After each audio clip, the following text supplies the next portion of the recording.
Good evening. What a nice night and a nice crowd, a nice time for a debate.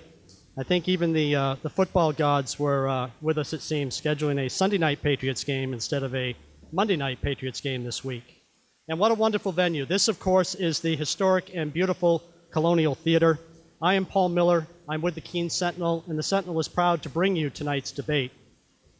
Over the years, mayors in this city have played an important role in helping to shape change, in providing forward-thinking vision, and also in being good ambassadors for a community that I know we all hold dear. This year we have two qualified candidates who seek to do all of that and more.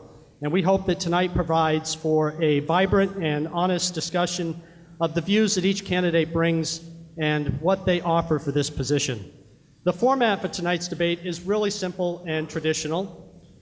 Questions will be asked in an alternating fashion of each candidate. The candidate to whom the initial question is directed will have 2 minutes to answer that question. The other candidate will then automatically have 1 minute for rebuttal or response, and at my discretion, we can request a 30-second re-rebuttal. The rules that perhaps you should know about, those asking the questions, myself and the panelists, will be allowed to ask follow-up questions if they choose. The only other rule that you might want to be aware of is the candidates have agreed that they will not be directing any questions during this debate toward one another. A three-person panel to my right will do most of the question asking tonight. They are, from my right, Melanie Plenda, a former Sentinel reporter and freelance writer and author with more than 17 years of journalism experience in the region. Nat Stout. Nat is a former journalist and former Sentinel reporter, and as many of you know, a former city councilor. And to my far left, Annika Clark. Annika is a former Sentinel reporter and the current local news editor at our newspaper. I will moderate the debate. The debate will not exceed 90 minutes. If it goes a little bit shorter than that, then that's how it works out. I will ask the questions that have been submitted by Sentinel readers over the course of this past week. And I might add that we're all commercial-free tonight. So, without further delay, let's bring the candidates to the stage. Please welcome with me Mr. Kendall Lane and Mr. Kris Roberts.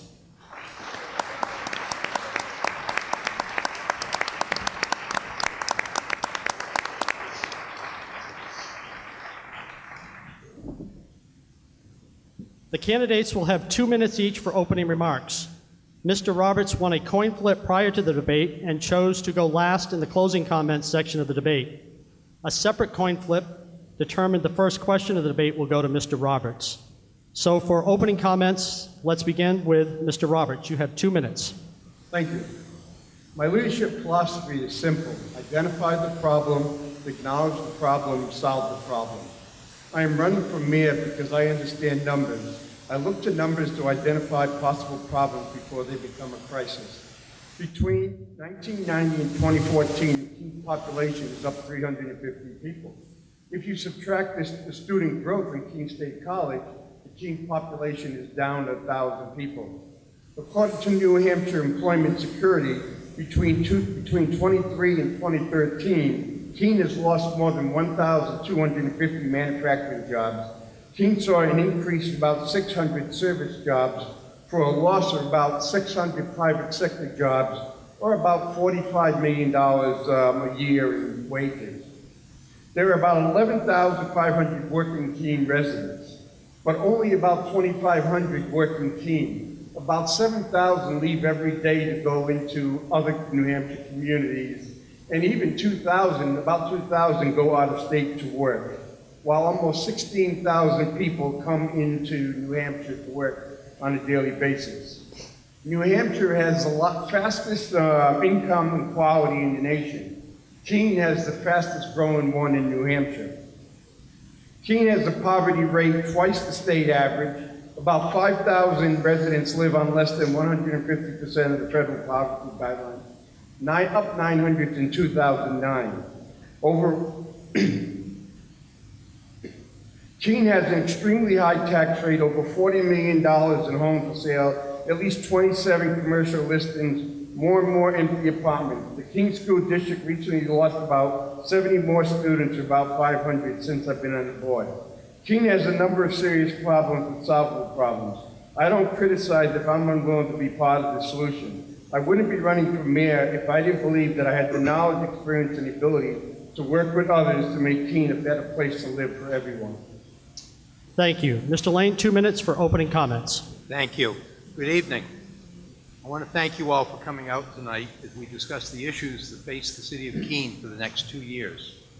We also look ahead to our vision and your vision of what the city of Keene will look like in the future. I particularly want to thank Paul Miller and the Keene Sentinel for putting this on, and our panelists for agreeing to serve tonight. I was born and raised in Keene. After high school, I left Keene for 10 years while I went to college. I spent 3 years in the Army and graduated from law school. I lived in Boston for 3 years, and I lived in Washington, D.C. for 3 years. I returned to Keene in 1975, and I've lived and worked here ever since. I love this city. I care a great deal about the future of this city. I share the vision adopted in the community goals of 2008 to see it become the best small city in America by 2028. I've been involved in public service in Keene for 35 years and have been honored to serve as mayor since 2012. There are many issues facing Keene. These include high taxes, the drug addiction crisis, creating a sustainable employment base, infrastructure improvements, housing, and the effects of climate change. I want to continue to work with the citizens of Keene to find long-term solutions to those issues. In addition, there are several ongoing projects that I want to see to completion, including the expansion of the library and the update of the land use codes. Finally, the city will be hiring a new city manager. I want to work with her or him to provide continuity in the city's leadership. As you listen to the responses of the questions this evening, please consider our vision of the future and how we will work together to get you there. Thank you. Thank you. Mr. Roberts, the first question of tonight's debate goes to you. Mr. Roberts, given that the mayor does not have much voting power, how will you stop higher taxes and how will you control city spending? The mayor has more power than what a lot of people realize. The mayor sets up the committees, and the mayor appoints some boards and commissions. And one of the things that we did, I've been pushing for 8 years, in November we will now have a meeting where the city council will get together and set priorities for the city manager before the budget is even set. And for years, basically only the 5 members on the FOP really had input on the budget. And then the final day, the final budget was passed in the last week, it was mandatory. And the other city councils, we spent hours arguing over $10,000 for the 100-night shelter or $6,000 for the pumpkin fest, when we should be arguing and looking about what are we going to do in the $60 million budget. Mr. Lane, you have 1 minute to respond. Thank you. For those people who followed the city budget closely, members of the Finance Committee, other members of the City Council, the City Council, in fact, has set priorities. 3/4 of the city budget is divided between the police, the fire, and public works. They have set the priorities for this city, and they continue to set the priorities for this city. As we talk about how do we cut the tax rate, the only way to cut the tax rate realistically is to expand the tax base. And I have, during the last 4 years, worked hard to ensure that we, in fact, are able to expand the tax base. We held a forum regarding the East Side redevelopment. We've had continuous negotiations with a number of property owners on the East Side, and we will continue to work to expand that tax base in order to bring the tax rate down. Could you maybe give some specifics, Mr. Lane, on how you would control city spending? When you talk about controlling city spending, to be honest, the city of Keene, on a per capita basis, is actually 7th out of the top 16 cities in the country. City spending is actually right where you would expect it to be. If you look at the top 16 cities, we're 11th in population and we're 11th in city spending. Our city spending, in fact, is where it ought to be. The problem is not city spending. The problem is city revenue, that the revenue that comes into the city is inadequate, and our assessed valuation out of the top 16 cities is 13. If that spending, if that tax base was higher, then the tax rate would come down. Because the tax rate is really just a function of the value of the property within the city. And that's really where we need to put our emphasis. Mr. Roberts, you have 60 seconds of response time if you so choose. Yes, thank you. I've been up at the State House for the past 10 years, and I got to be realistic. The money just isn't coming. Up at the State House, we are not going to increase the budget. We're not going to increase money down to the local levels. We can complain and complain and complain about how much money we should be getting, but now we've got to be realistic. We're not going to get $1 million extra a year for the retirement fund. So now we have to realize, what do we have to give up to maintain the quality of life? And if you keep raising taxes, you're going to continue to lose well-paying jobs. Thank you. The next question goes to Mr. Lane. Mr. Lane, drug-related deaths across the state are at or are approaching record levels.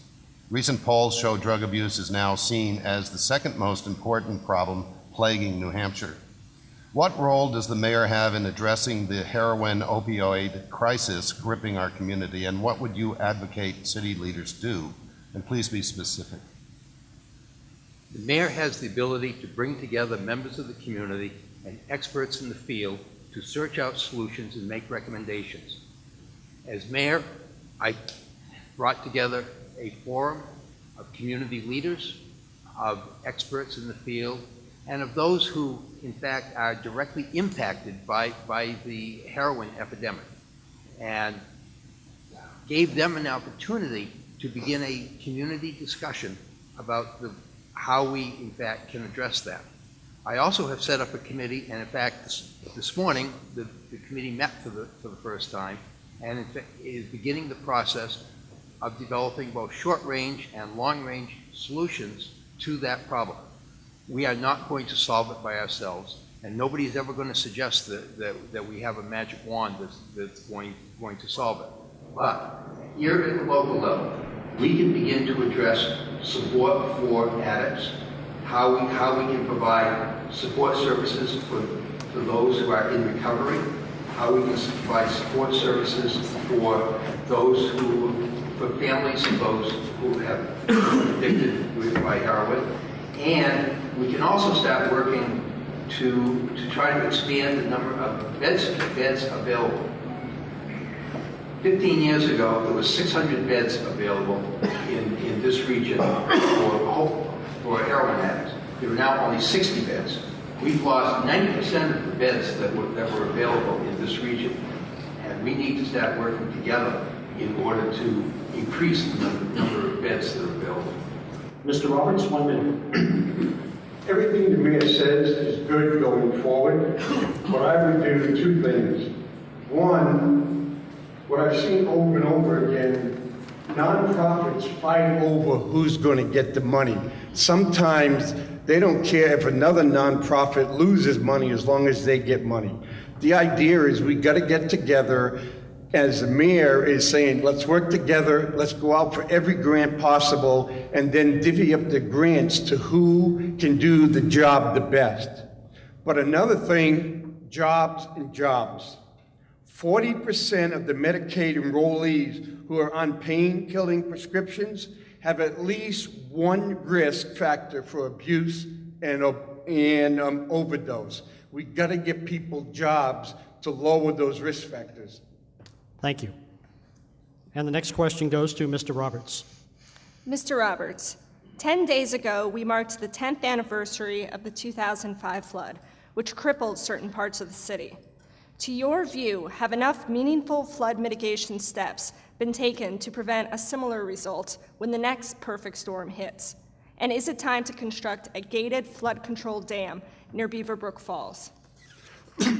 Well, first thing, 10 years ago, I woke up in the morning and I heard the fire engines, and they said, evacuate, evacuate. And I tried to wake up my wife and say evacuate, and she thought I was just joking. And then I walked down Grove Street to Water Street, and there's cars were flooding. We have done some work on Beaverbrook. We've done a lot of work on Grove Street. And I can tell you, Grove Street doesn't flood anymore. Willow Street doesn't flood anymore. But somehow reason, Ralston Street in that area floods more now. So you have to have a plan that you just don't fix one and push forward. We're going to have to come up with a flood control gate. We're going to have to do something. One of the proposals is to take some, hopefully get some land from the old Kingsbury property, cut that out to allow the water to go in basically the flood control planning instead of going into people's basements. Mr. Lane, you have a minute. Thank you. We're subject to climate change. Regardless of what the cause of that climate change may be, it's happening. We are getting more storms, they are more severe, and they are more frequent. Our infrastructure was built for a storm system that existed 50 years ago. We need to update that infrastructure. We need to update the storm drains. We need to update our ability to respond to flooding. We spent over $1 million on the Beaverbrook corridor, and we have mitigated a great deal of the flooding that took place along that corridor in thunderstorms, in smaller storms. But if we get a 100-year storm or a 500-year storm, we're going to have flooding no matter what we do. I've also had meetings with the Corps of Engineers. I've been meeting on a regular basis with the congressional staff to try to get the Corps of Engineers to come in here and do a flood analysis to determine what steps we actually can take that will mitigate the impact of the major storms that we're facing now. Thank you. And the next question goes to you, Mr. Lane, and I'll read that. This question comes from Keene resident Kathleen O'Donnell, who asks, Mr. Lane, you said in your Sentinel questionnaire, and you've repeated here on stage today, that you are running because you want to see Keene named the best city in America. How would you define that, given that we have an opioid crisis, panhandling issues, that we've lost our signature tourism cultural event? Do you think we are close to that, being the best city in America? The goal is to make Keene the best city in America by 2028. We have Healthy Monadnock 2020. We have the work that the city is doing to reinvest in the trail system. We're reinvesting in the library. We're in the process of building an ice arena. Those are all steps on the path to creating Keene as the best city in America. I'm not suggesting that we're going to reach that goal today, tomorrow, or the next day. The goal is still 2028, and the path that we are following is a path that will lead us there. We are addressing the heroin epidemic. We are addressing many of the issues that in fact face this city, and we will continue to address those. We want to make Keene the best city possible to live, to work, to go to school, to raise your family. Thank you. Mr. Roberts, 1 minute. Yes, I'll take the words right out of the master plan. Of all the new jobs created in 2002, retail jobs have been the greatest increase, primarily due to the open of Monadnock Marketplace. Most of these jobs provide a modest wage and limited benefit and little chance for advancement. Low wage scales of retail job makes living in Keene difficult due to how high housing costs. The point to me is, you can have the best ice rink, you can have the best trail system, you can have the best open spaces. If I can't live in Keene, I can't get a job, and I can't get promoted, I don't have enough money to use those. And so if we want to go to 2028, we got to hit this issue that was labeled in 2008 in the master plan. Thank you. The next question goes to Mr. Roberts. Mr. Roberts, obviously the city has taken a public relations hit with the national attention given to student unrest during the Pumpkin Festival weekend and its subsequent fallout. What thoughts do you have about repairing Keene's image outside of Cheshire County, and do you see that as necessary?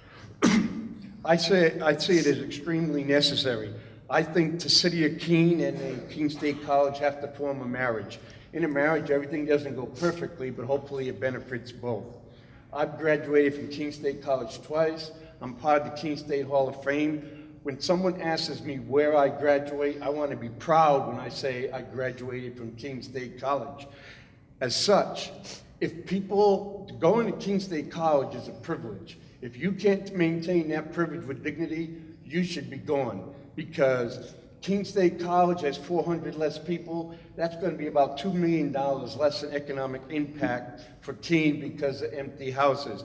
Keene State College needs those people. We need their economic impact. We have to work together. There's no ifs, ands, about it, buts about it. Neither one can survive without the other. Mr. Lane, 1 minute. Thank you. The riots that occurred last year in October were not the result of Keene State College. They were not the result of any efforts that Keene State College did not give permits for any events that took place then. Keene State College was simply the unfortunate victim of the location or close to the location where many of those riots took place.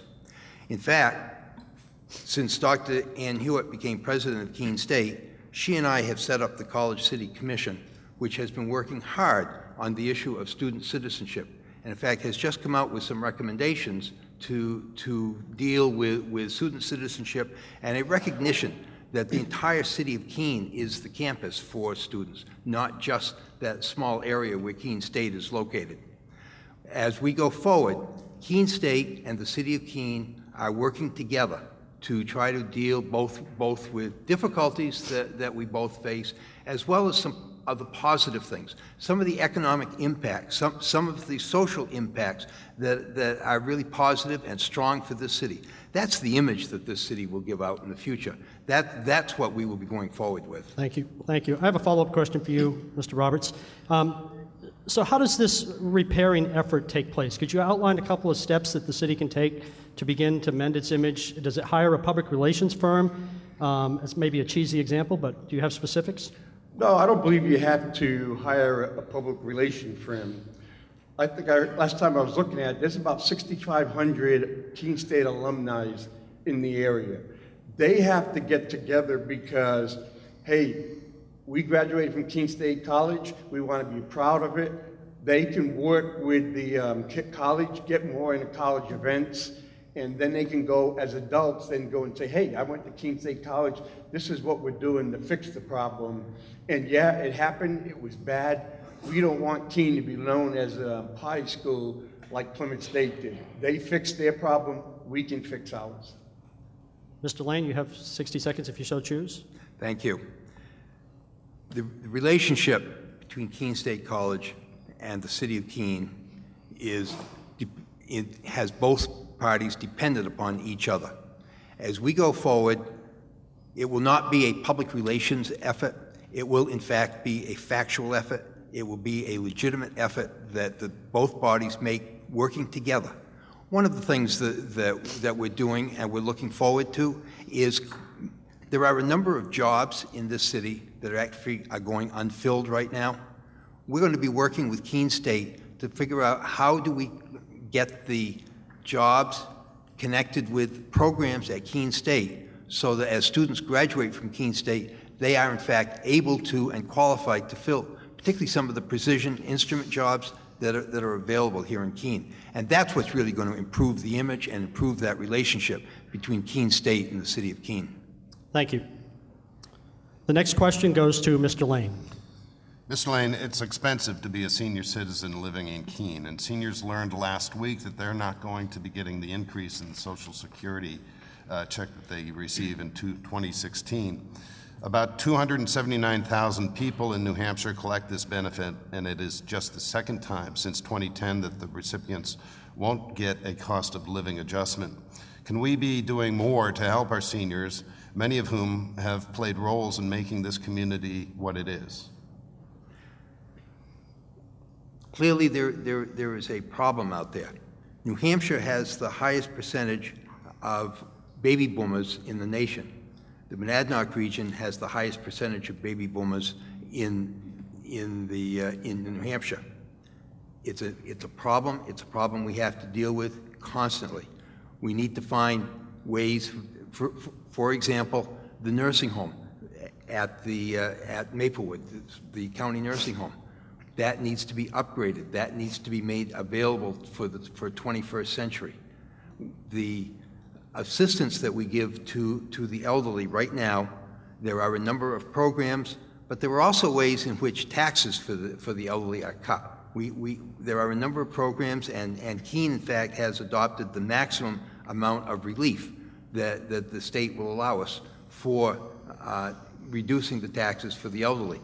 We work very closely with elderly who have problems with their housing, who have problems paying their taxes, to make sure that, in fact, they can remain in their house and they are not evicted.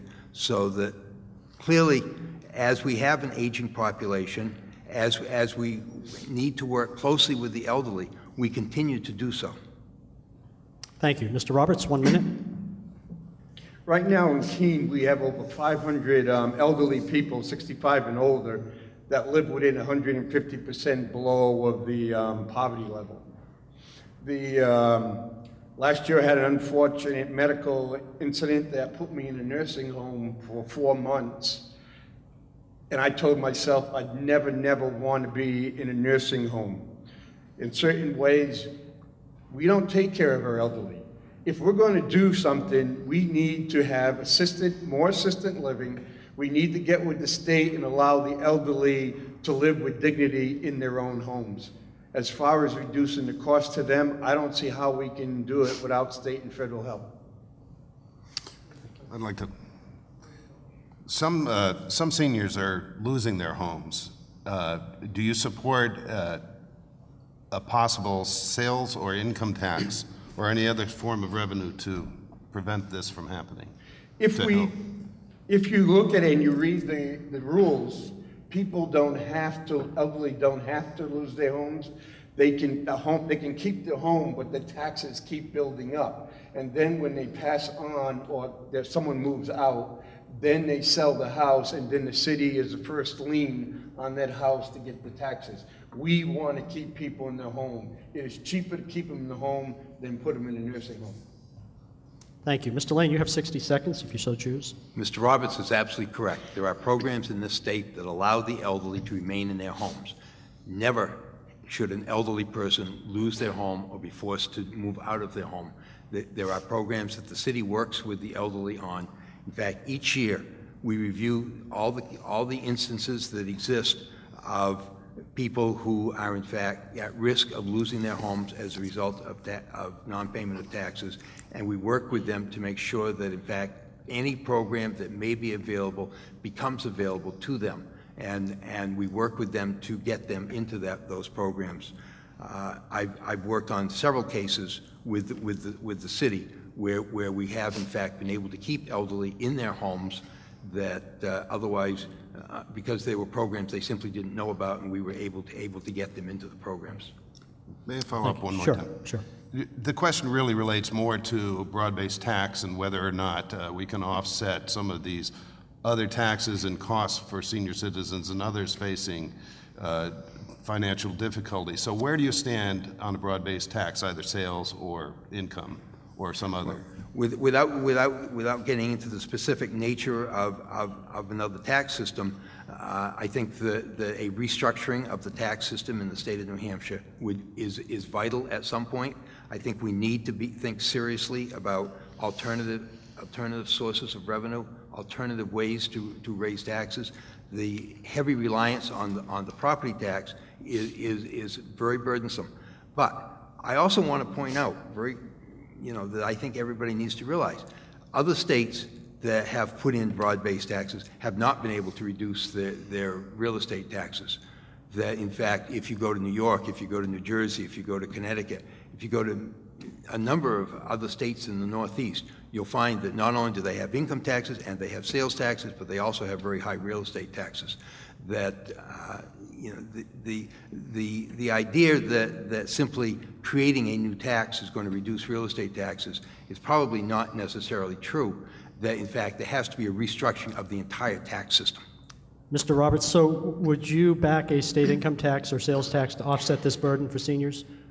First, I would not take the tax pledge. Second, in my second term, I got with Mr. Peterson, Representative Peterson's, Governor Peterson's, I think it's son or grandson, And we've tried to get past the Homestead Act that would allow young couples to be able to get a bigger break on their houses, because we wanted younger people in the state of New Hampshire. And right now, that age group between 25 to 39 that was so critical to the growth of Keene, we have gone over the last 5 years, we're down 14%. That's why we have so many houses for sale. And the easiest way to get it through is get a Homestead Act where we have it for elderly. We need to have some type of Homestead Act for younger working class individuals. Thank you. This next question is for you, Mr. Roberts. Mr. Roberts, Brattleboro and Northampton, Mass. are two examples of vibrant downtowns reflecting a mixture of primarily retail businesses. Does downtown Keene have enough retail presence? Should there be a moratorium on the number of bars on Main Street or on offices? Well, you took the words out of my mouth. Is when you walk downtown, when you walk from my house on Grove Street to downtown, if I want to get a drink or there's no problem at all.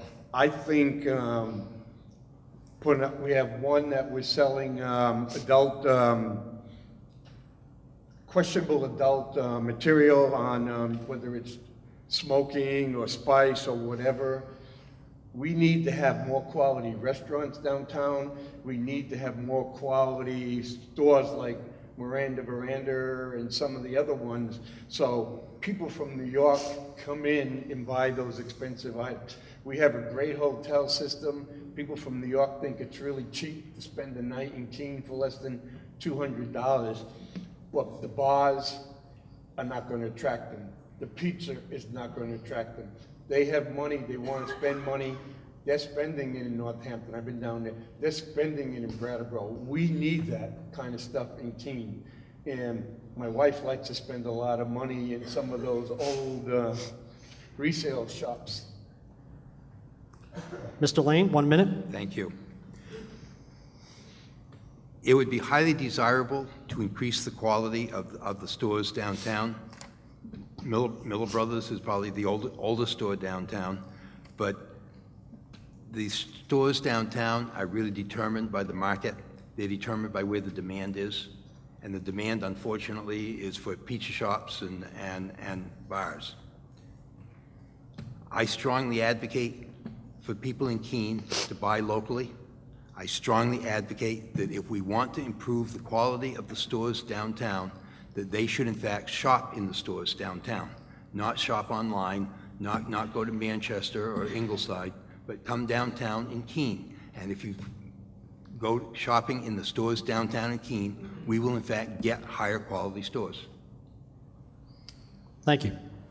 This next question goes to Mr. Lane, and it comes from Keene resident Steve Lindsay, who asks, Mr. Lane, relative to the future of the Faulkner and Colony Dam in Ashwillet River Park, should it be removed for safety and environmental reasons? Should it be repaired as a historic structure and central water feature of the park? And should the dam be preserved, but a sluiceway be built to the north and opened at night to allow the travel of river-run fish, but stay closed during the day for the waterfall? First off, the dam absolutely should remain. The dam should not be taken down.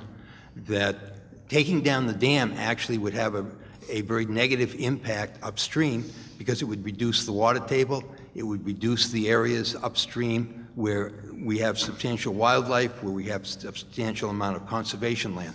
So removing the dam would be a terrible mistake. We in fact are working with a group and have been now for the last couple of years to generate some hydroelectric power as a demonstration project from that dam.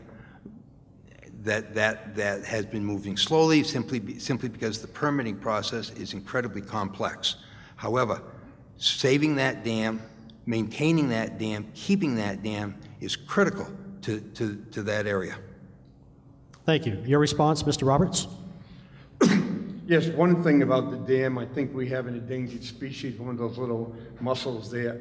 Yes, I think it needs a big combination. I think we should have a fish run as more and more dams all the way out to Long Island Sound are being removed. I think we can have it both ways. I think that's a critical historical part of the city. When people go there, even now, fall foliage, of course, when it's a little bit warmer, they go there, they take their pictures, they like the blue heron that hangs down there. And it's a great place. I would never even think of taking that dam out. Thank you. Mr. Roberts, this next question is for you. Mr. Roberts, do you believe that city and school spending in Keene can be coordinated in any way to benefit Keene property taxpayers? If so, please describe how. Right now, the city and the school are working together, and they're finding ways, buying janitorial supplies and other housekeeping supplies. Like I said, they're working, and because both the city and the school board realize there's very limited tax money, and they have to prove to the taxpayers they're using it judicially. Mr. Lane, your response? The joint purchasing program is something that has been established over the last few years between Keene School District and the City of Keene. But also Keene State has participated in that, and the county has participated in that. And it's not only the purchase of janitorial supplies, it also has involved the purchase of fuel oil, it has involved the purchase or a number of services, of shared services, shared use of equipment. So there have been a fairly substantial amount of savings that actually has been generated to the taxpayers in Keene by the cooperation that exists in the joint purchasing agreement.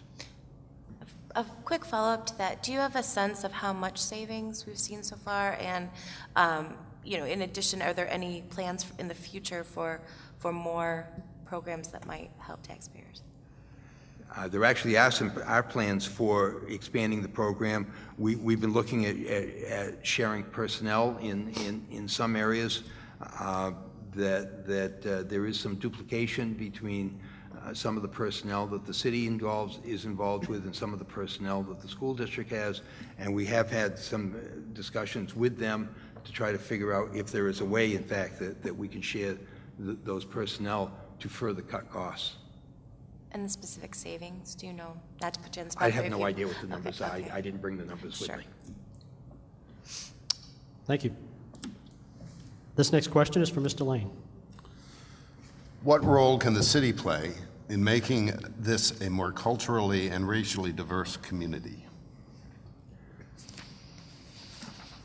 The need to make this a more diverse community is critical to our future. Businesses right now, CNS, Smith's, Timken, many of the people that they are recruiting are in fact come from a different culture, come from a different background. The need of this city, and that's something that I've been talking about for some time now in a variety of groups, about the need to make this a more welcoming community for diverse cultures. One of the things that in fact we're currently working on, I have set up a committee that is developing the parameters for a new fall festival. And the theme of that new fall festival will be diversity, and it will be to show the diversity that currently exists and the opportunities that we have in this community to make this a more culturally diverse community. Thank you. Mr. Roberts, 1 minute. The cultural diversity of Keene has been changing. In 1972, when I came to Keene State College, there was less than 10 people of color, and most of them were all on sports teams. Barbara Trumley used to be the principal of Franklin School. I talked to her a couple of years ago. For the first time, a couple of years ago, we didn't have to use all white kids made up to take care of all the countries. She finally had enough people from the right countries when they had their international day. Last year on the school board, it was amazing. A little bit more than 17% of the elementary school kids are non-white. So there are a lot of people coming into Keene. Keene's diversity is changing, and Keene has been pretty welcoming to most of the people. I haven't seen any graffiti, any racist graffiti, any anti-Semitist graffiti. It's pretty clean in Keene. Thank you. The next question is for Mr. Roberts. Mr. Roberts, are there any particular services that the city is not currently offering the public that you would add? Are there any current services to the public that you would discontinue?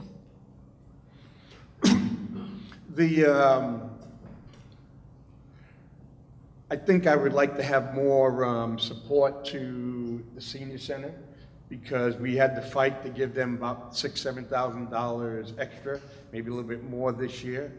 But seniors have to have a place to go during the daytime. They have to go and have meals. Castle Center does a really good job. Meals on Wheels is extremely important, because sometimes that is the only time anybody sees a senior during the course of the day, and in a number of cases, their visit has been life-saving.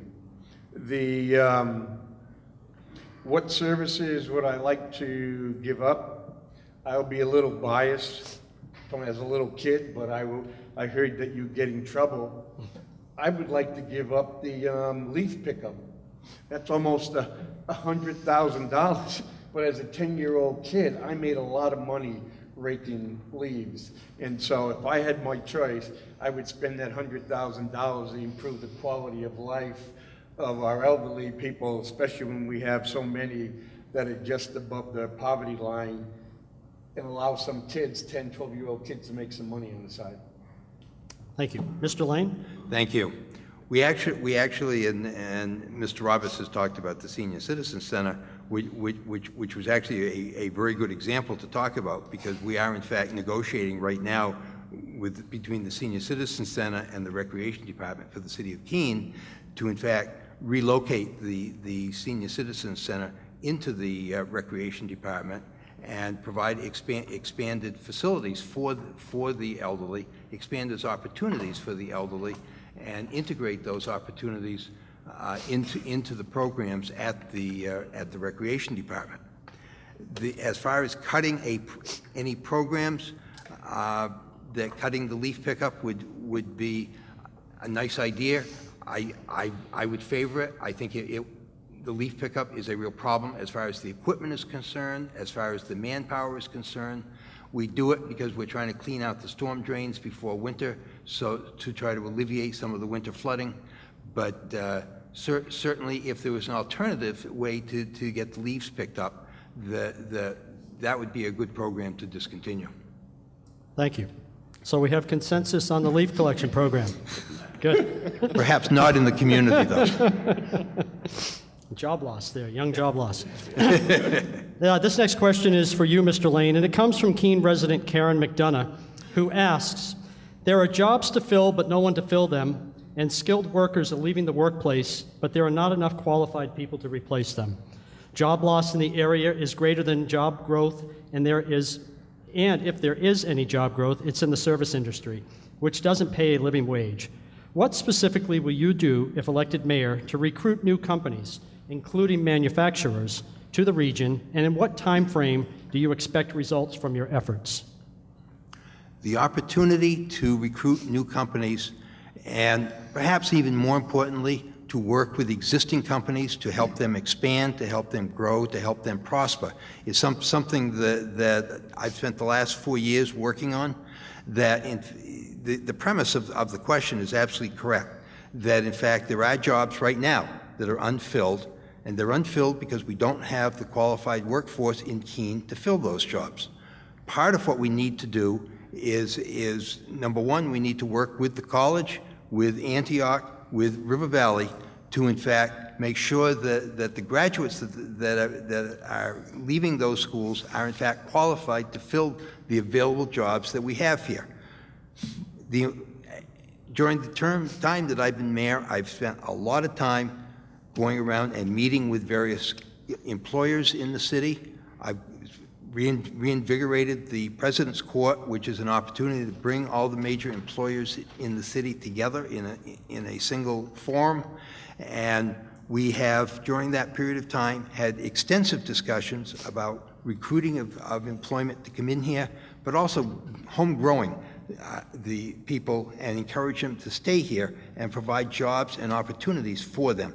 So that's really what the future holds. As far as bringing new companies in here, we're looking at the corridor on the east side of Main Street that the Kingsbury property presents some opportunities for space where we could land a new company. We've also had some discussions with some companies about the property down on Lower Main Street behind Cheshire Tire, the old landfill. Unfortunately, beyond that, we don't have a lot of space. We had the opportunity to bring in a 300,000 square foot company a couple of years ago. We couldn't do it because we didn't have any space where they could go. Thank you. Mr. Roberts, 1 minute. Again, from the master plan from 2008, it said there is a good chance that large employees may locate outside the city limit. So we knew 7 or 8 years ago there was a possibility if we were bringing new people in, new companies, they were going to maybe go to a place like Swansea's Enterprise Zone or maybe Winchester where they're looking forward. I think the real big key is we need workforce housing. And so if the people go to Swansea and get a really good wage, they come back to Keene, raise their families in Keene, buy in Keene. Right now, we have it the opposite way. A lot of people are coming outside of Keene, into Keene, getting high quality jobs and taking their money out of Keene. So to me, it doesn't matter where they locate. Yes, it would help with taxes, but we got to set up a place so people would want to live in Keene and can afford to live in Keene.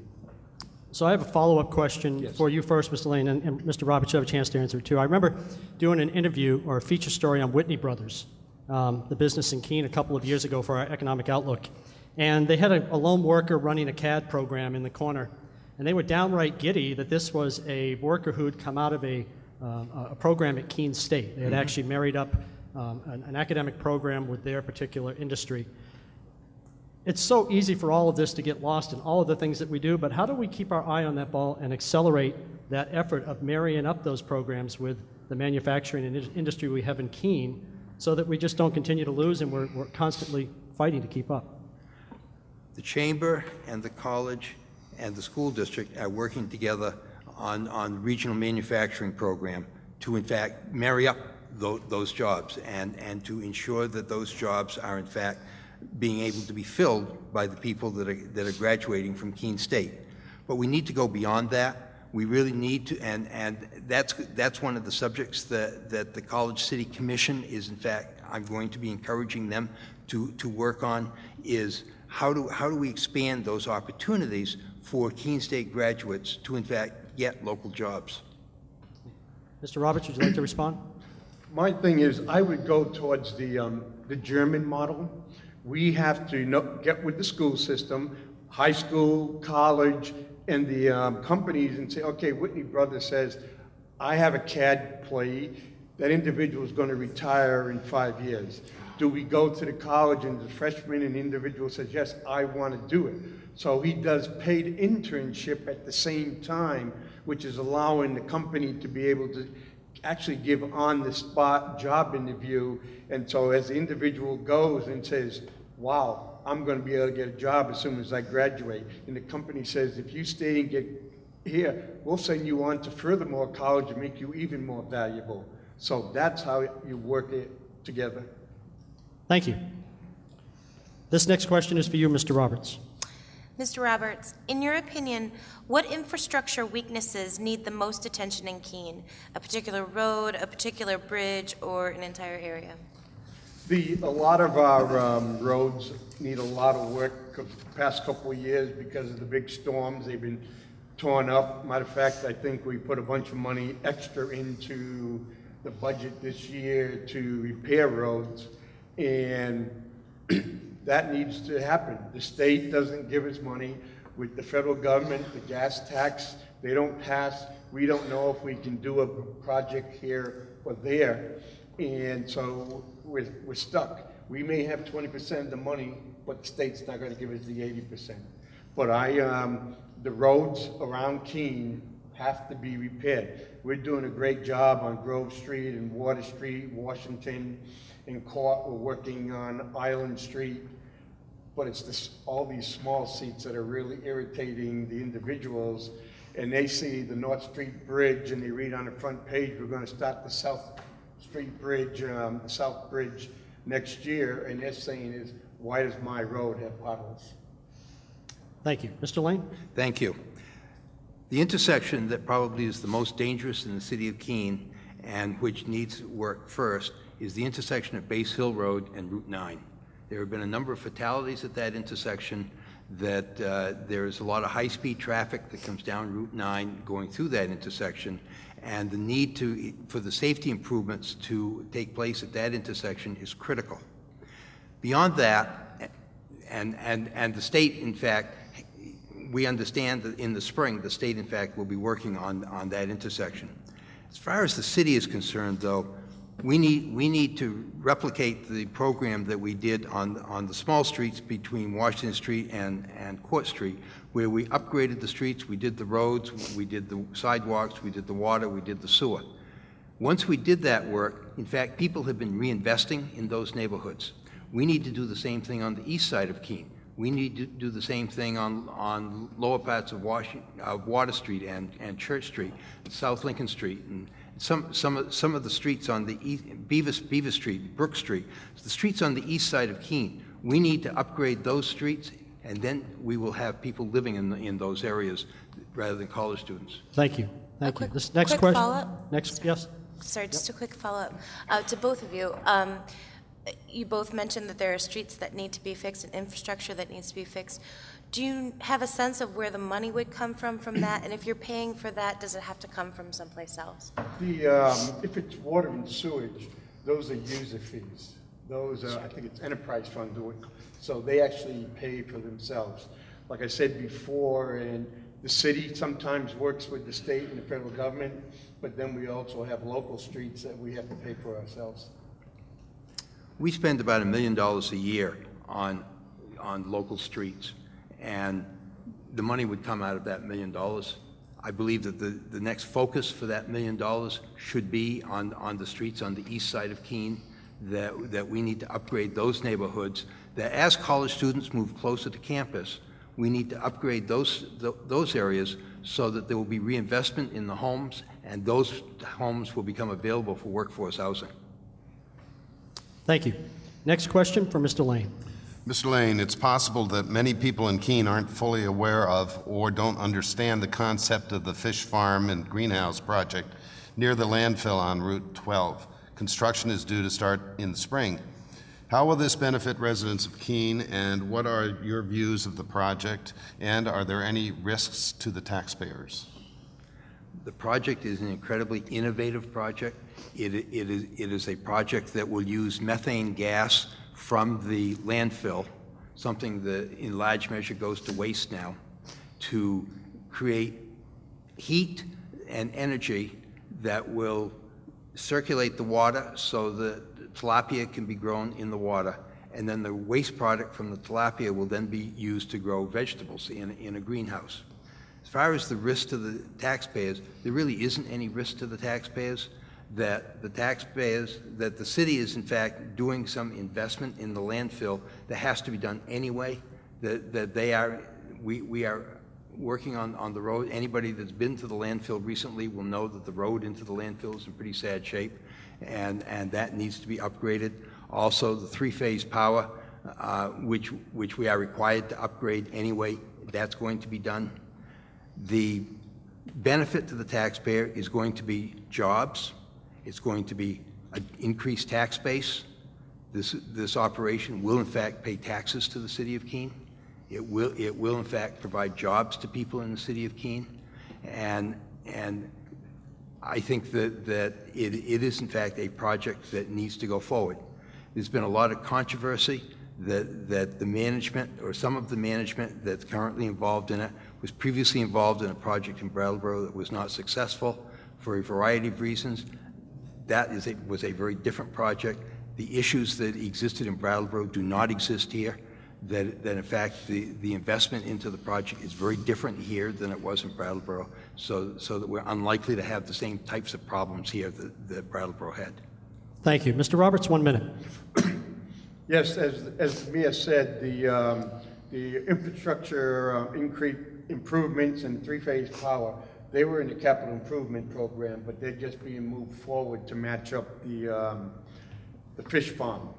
So, but the fish farm, my concern about the fish farm is like when we had a grant to do the Ephraim Lane Hotel when they said we were going to get 25 well-paying jobs. Well, we got 25 jobs, but they weren't exactly well-paying. But the overall benefit to the local area is that the produce and the fish will be sold to local schools and local food co-ops and everything, reducing the greenhouse effect of having to bring trucks into the Keene area. Thank you. At this point, I'm going to limit the follow-up questions. We're almost an hour into this great discussion, and we're only on page 5 of 9 pages of some really good questions. So, Mr. Roberts, this next question is yours. Mr. Roberts, do you support raising parking meter rates and lot fees in downtown Keene? Yes. The reason being is right now, we haven't done a really good job of maintaining it. Like, for example, Commercial Street parking lot right now, this is our bus, doesn't have any meters. We're losing money since the parking lot came open. We should have been making money, collecting money since that period, but we haven't. And if we want to have a sustainable parking future, yes, we have to do it, or we have to make up the difference in taxes. Thank you. Mr. Lane? Thank you. The answer is also yes.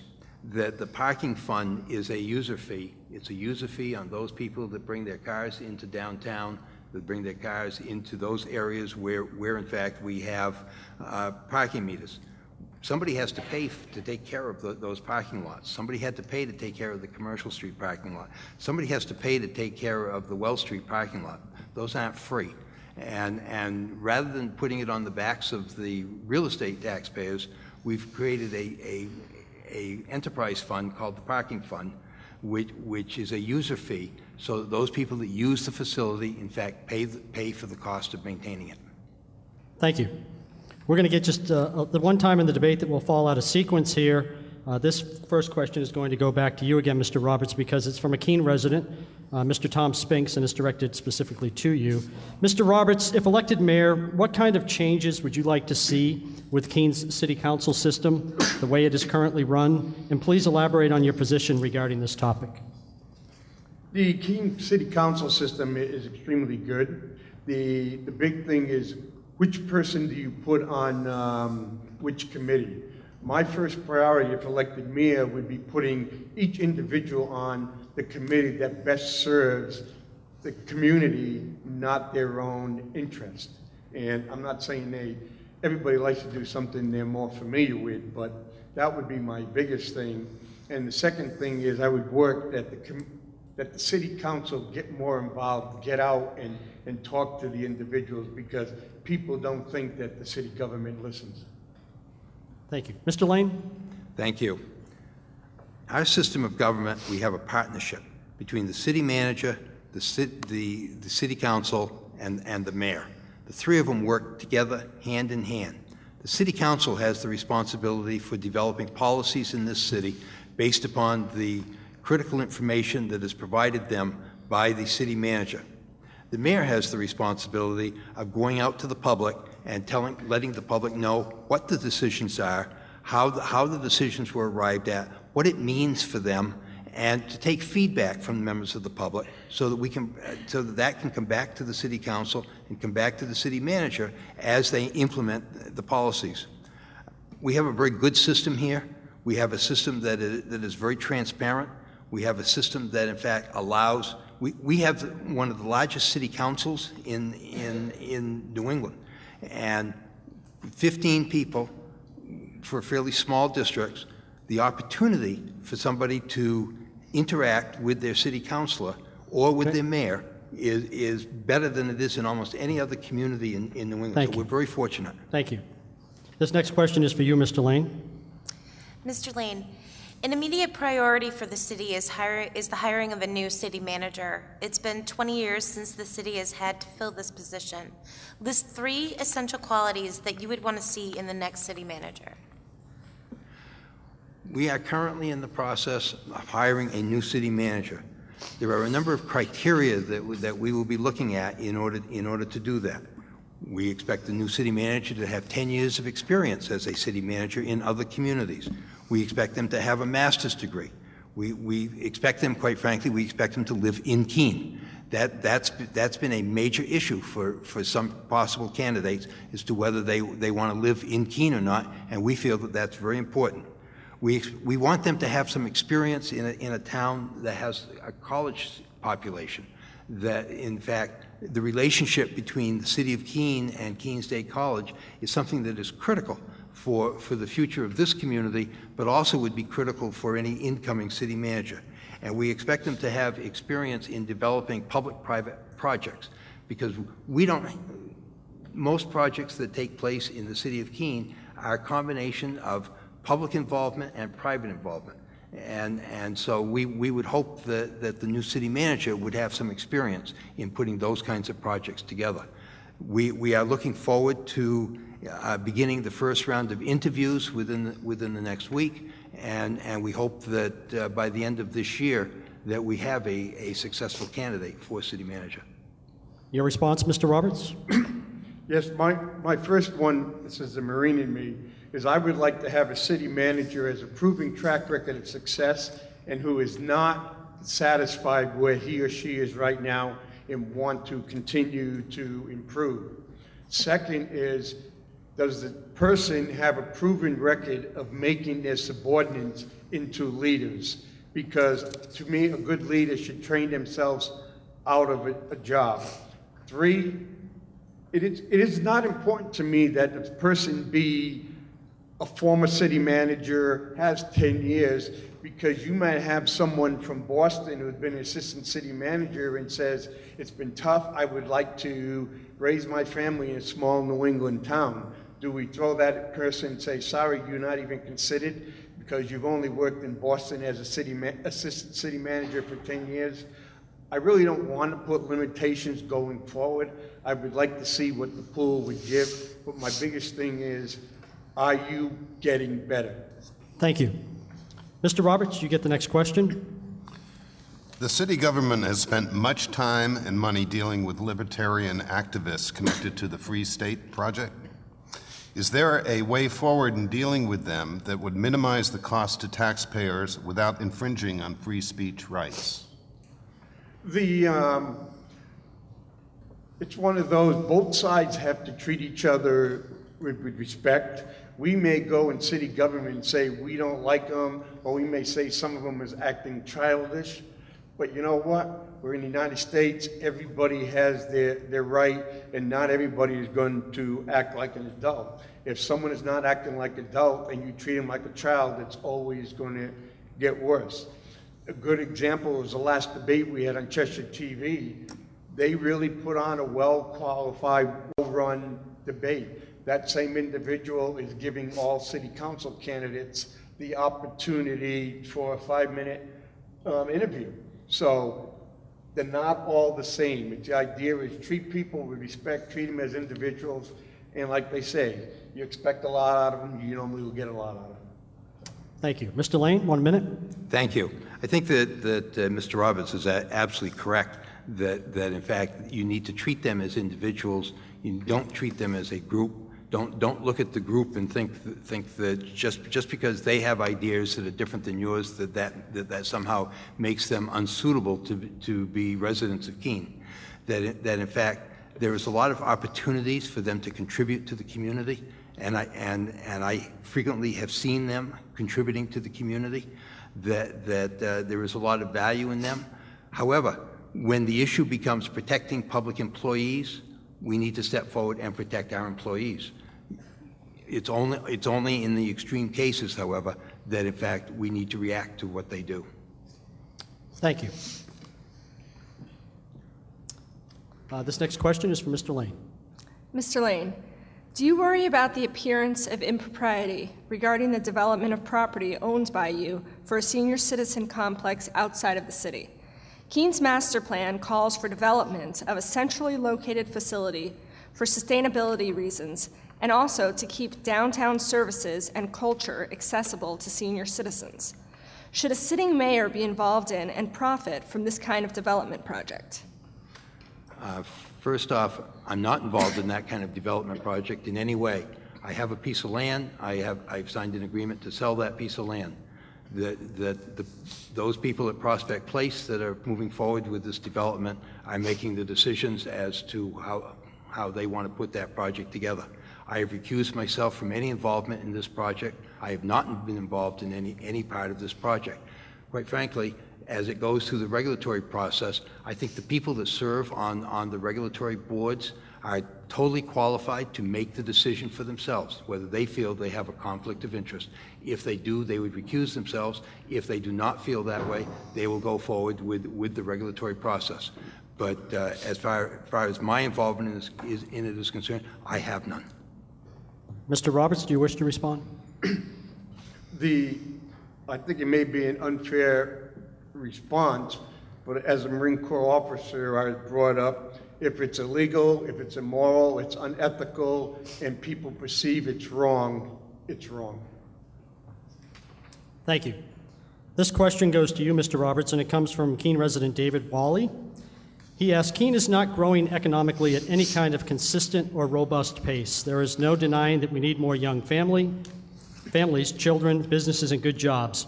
We can't rely on the colleges, the hospital, or the few anchor businesses we have here for tax revenue and job growth. We need to see growth in real brick and mortar industries, not just service jobs. While Keene is a wonderful place to live, I believe these trends are unhealthy and need to be addressed. What does your view of Keene's economic future look like, and what specific actions will you take to bring new and sustained economic vitality to Keene? As I stated when I first spoke, to me, Keene's economic future is not very bright. We have to work together. We have to decide if we're going to work with Swansea, like we're trying to do with the airport, and increase the TIF. If Winchester is going to have their economic zone, do we work with them? Because again, in the master plan, it's stated over and over and over again, Keene is the economic driver of Monadnock region.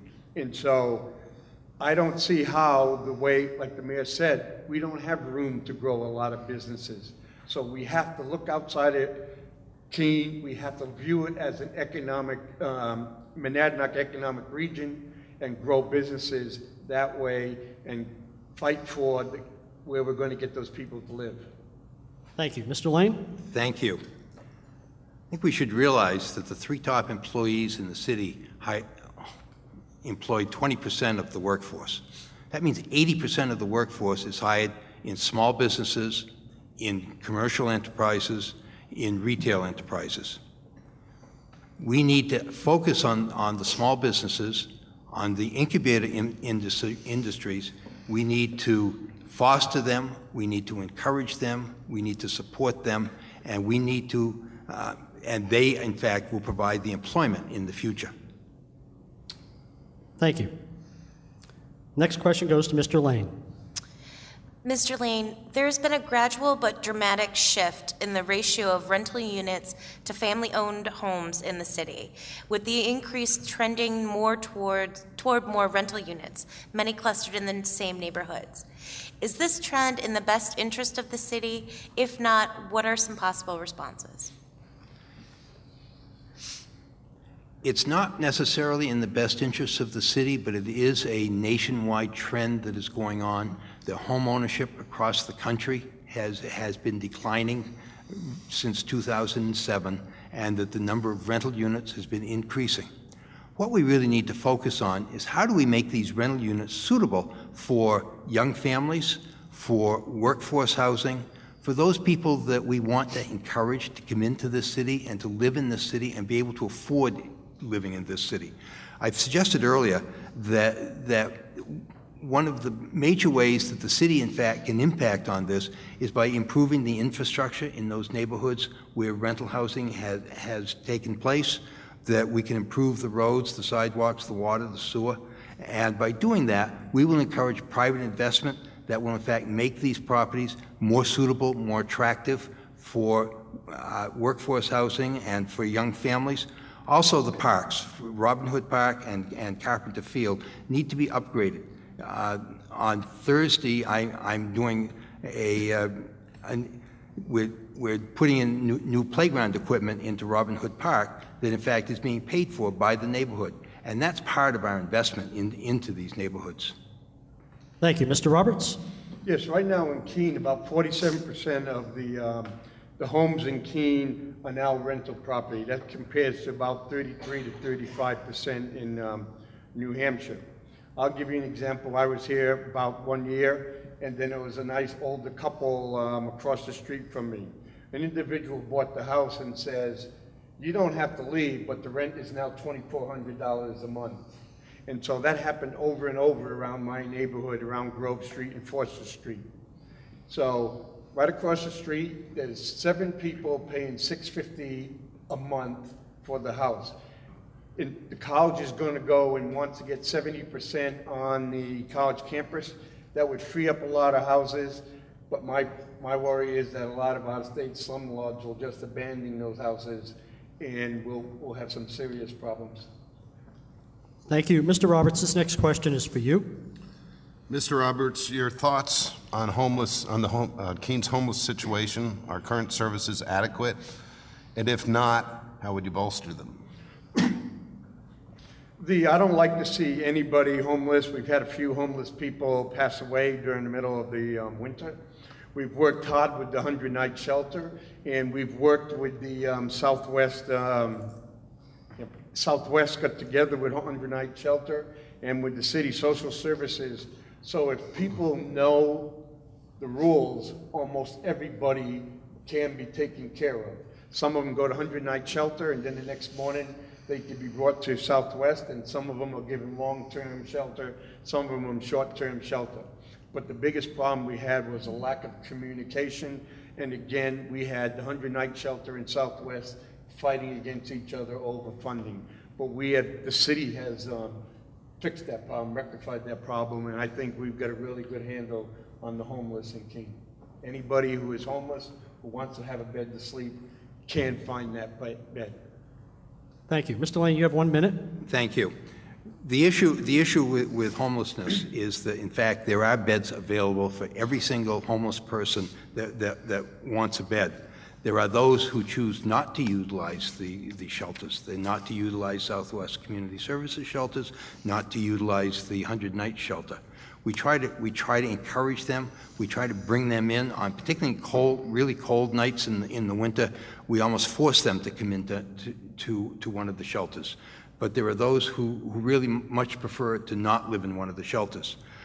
Southwest Community Services actually has a program where if you are in fact in one of their shelters, they will transition you very quickly into permanent housing. So we make a very strong effort to discourage homelessness. We make a very strong effort to make sure that anyone who is homeless has in fact adequate housing. Thank you. Mr. Lane, a question for you. Mr. Lane, while you are not officially involved in the schools, what do you think of the quality of a Keene education? I think the Keene education system is superb. This past year, U.S. News and World Report came out with an evaluation of the schools in every state. New Hampshire, Keene was rated #1 as a Class L school in the state of New Hampshire. We were the highest rated Class L school in New Hampshire. I think the schools are excellent. And I think that the school board has done a superb job of managing the schools, keeping the costs down, trying to find new and innovative ways to reduce the costs in the school district, but in the meantime, providing a high-quality education in Keene. Thank you. Mr. Roberts? I'll thank the mayor for that compliment. You're welcome. But yes, Keene schools are very good, but we have challenges. Right now, being very good is not good enough in the new 21st century world. Keene has to keep getting better, because if you're not getting better, you're falling behind. I know that's an old cliche, but we have to keep getting better. We have to ensure that every student who is willing to work will graduate at a high level. Thank you. Mr. Roberts, another question from an area resident. Stephanie Scheer asks, the Cheshire County Commissioners in the 17 towns along the proposed Ned pipeline route are opposed to the frack gas pipeline coming through southern New Hampshire. Will you join the Cheshire County towns of Winchester, Richmond, Fitzwilliam, Troy, Rindge, and New Ipswich? Keene and Swansea are now also affected potentially in opposition to the pipeline and the newly proposed Keene lateral and extension of the pipeline? No, and the reason being is one of the problems with Keene, we have super high energy costs, we have high other water and sewage costs, we have high taxes. We have one of the ways of making ourselves more competitive is to find alternate ways of getting energy. And if it can be done safely and it can be done productively to the city of Keene, I would be open to that. Thank you. Mr. Lane, your response? Thank you. The Kinder Morgan pipeline that's currently being proposed through southern New Hampshire is currently being reviewed by the Federal Energy Regulatory Agency, FERC. I think that FERC, in their process of reviewing that, needs to listen to and pay attention to those local communities that are directly affected by the Kinder Morgan proposal. And I think the regulatory process needs to go through in its normal course. And then they need to make the decision as to whether, in fact, that pipeline is needed and appropriate and should, in fact, be built in those towns that are affected by it. Thank you. Mr. Lane, you get this next question. Mr. Lane, Keene has long been viewed as a city with an eye toward green initiatives and strong environmental stewardship. A zero-waste fish and vegetable growing facility at the landfill is likely sometime soon, but there seems to be less discussion and fewer actual projects on the drawing board. Is the city doing enough these days on environmental issues? I had the opportunity in January to go down to Washington, D.C. to speak to a group of mayors from across the country. What I was speaking about was the sustainability efforts of the city of Keene. I was amazed. Cities across the country are watching the city of Keene because we are on the cutting edge of the sustainability efforts across the country in trying to develop our community in a green fashion. There are a number of projects that are ongoing. One of them, which I mentioned earlier on, was to redraft all of the land use codes in the city of Keene to be compliant with the comprehensive master plan, which is in fact probably one of the most advanced master plans in the country, something that the cities across the country are emulating because it advocates sustainability in every portion of our community. That we've just recently are exploring a biomass district heating generation and distribution plant at 560 Main Street. We are looking at Mr. Lane, I'm going to 10 more seconds if you can wrap it up. We got 10 minutes left in the debate. There are a number of projects ongoing. There are a number of projects which we are looking at to make Keene even more sustainable. Thank you. Mr. Roberts, 1 minute. Yes, we talk about making Keene green, and we're working towards open spaces, working towards making Keene green, but we're not looking at the number one polluter in Keene. According to U.S. Census, 80% of people in Keene, workers in Keene, drive themselves to work every day alone. 10% of the people live at home, work at home, so they don't have to drive. Only about 1% ride their bike and about 2% walk. Basically, the biggest effect in reducing greenhouses is getting that number from 80% down to a much lower number. Thank you. We prearranged for a 90-minute debate, and we're going to stick to that. So in the final 10 minutes here, we're going to try to get through a couple of more questions, and then we'll get to closing comments. This next question is for you, Mr. Roberts. Yes. Mr. Roberts, do you support stronger enforcement of current city codes in regards to absent and neglectful landlords housing off-campus students? Without a doubt, because if we don't fix them, we run the risk of, like Kent State had a few years ago, off-campus housing in dead students. We don't want dead students. We don't want anybody dead from unsafe houses. Thank you. Mr. Lane? The answer is yes. One of the recommendations that came out of the College City Commission was that, in fact, we had one full-time and one part-time housing officer.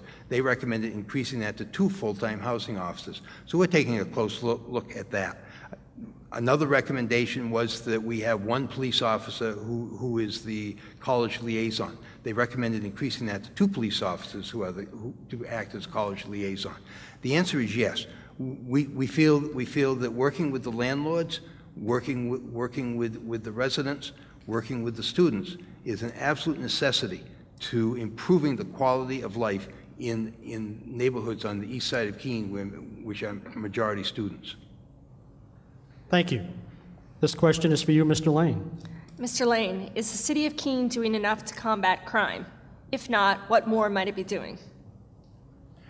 The answer is we are doing a great deal to combat crime. I think that the police department does a fantastic job.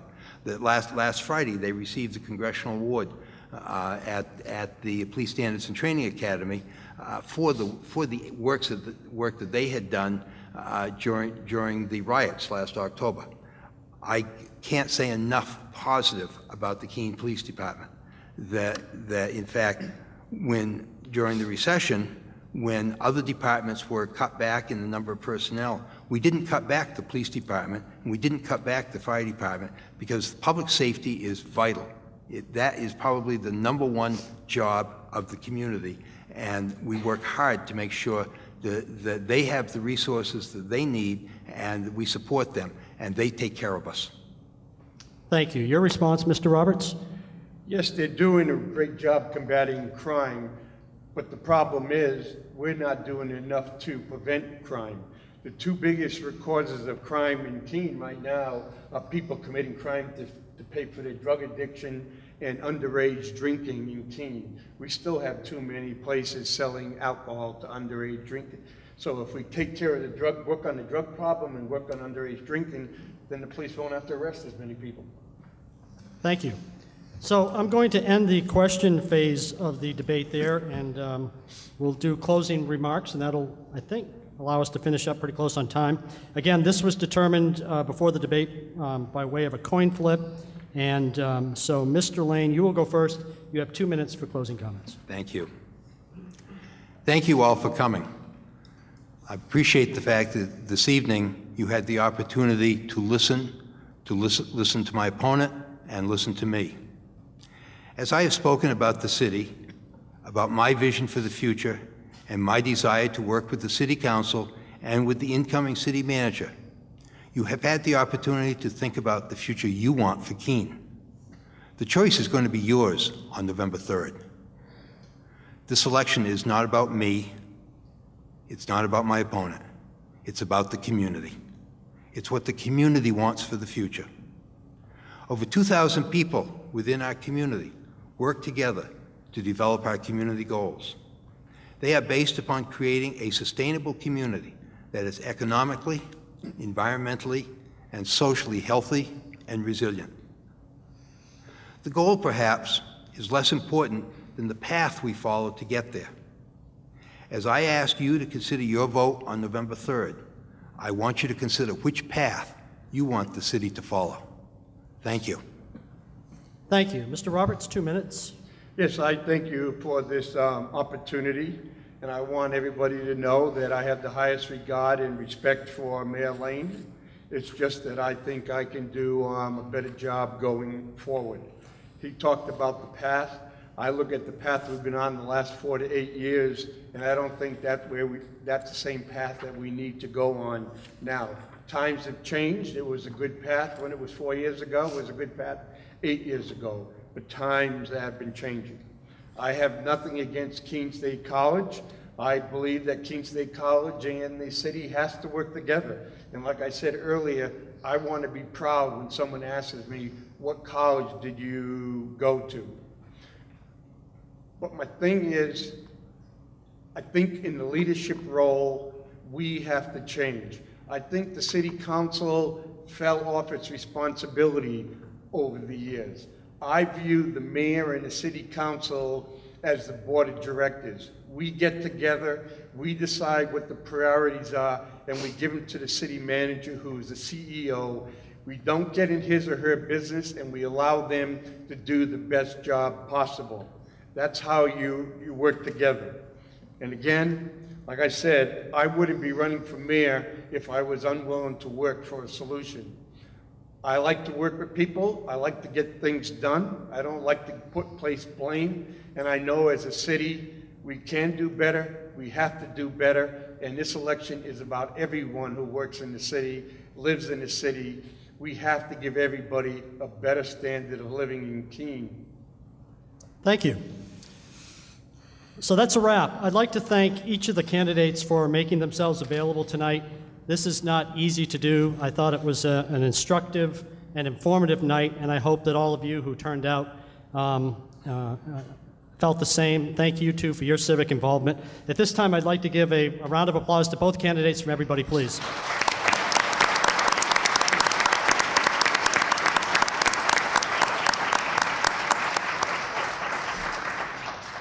I would also like to extend a final thank you to our panelists who volunteered for this work tonight, for taking a weeknight off to do this.